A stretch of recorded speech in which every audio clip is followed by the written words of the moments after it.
কত করে ভাড়া রংপুরে? এই ওরা জানে ভাই। 1200 টাকা তো চাইলে। না ওরা জানে, আমার গাড়ি এটা রিজার্ভ করে আমি বলতে পারবো না। মানে আপনি তো 1200 বললেন। না সুবাইয়ের রিজার্ভ এটা।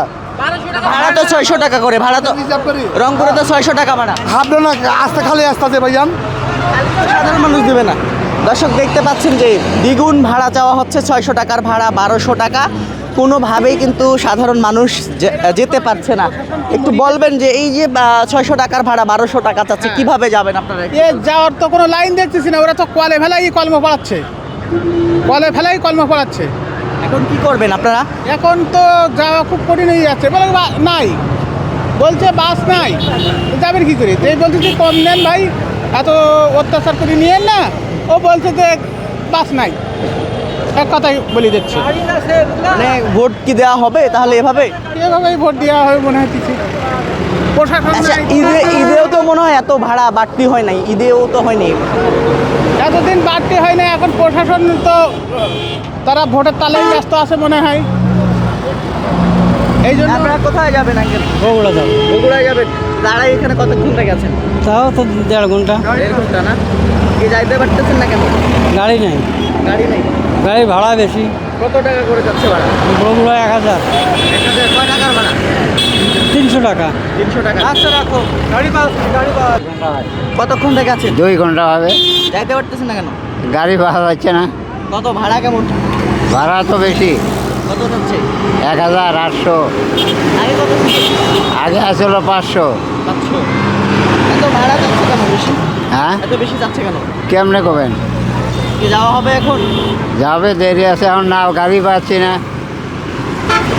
দেখাচ্ছিলাম এই মুহূর্তে গাবতলীর পরিস্থিতি। কোনোভাবেই কিন্তু সাধারণ মানুষ, এই যে দেখতে পাচ্ছেন যে আমার সামনে হাজার হাজার মানুষ কিন্তু অপেক্ষা করছেন ভোট দেবার জন্য। দীর্ঘ সময় পর তারা উৎসব মুখর পরিবেশে পরিবারের সঙ্গে আনন্দ ভাগাভাগি করে ভোট দেবার জন্য কিন্তু রাজধানী ঢাকা ছাড়ছেন। কিন্তু কোনোভাবেই গণপরিবহন এর পাশাপাশি যে সাধারণ যে দূরপাল্লার পরিবহন, সে দূরপাল্লার পরিবহনই কিন্তু সাধারণ মানুষ কোনোভাবেই যেতে পারছেন না। বাড়তি 2 গুণ 3 গুণ করে ভাড়া চাওয়া হচ্ছে। 500 টাকার ভাড়া 1500 করে চাওয়া হচ্ছে।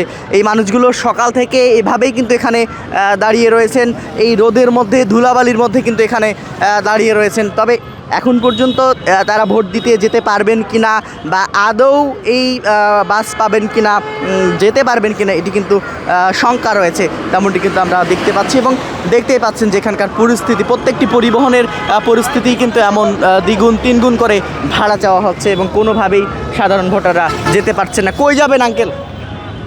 আমরা যাবো বগুড়া। বগুড়া। কতক্ষণ থেকে এদিকে? এই ঘন্টা হানে কইলো। কি গাড়ি নেই নাকি?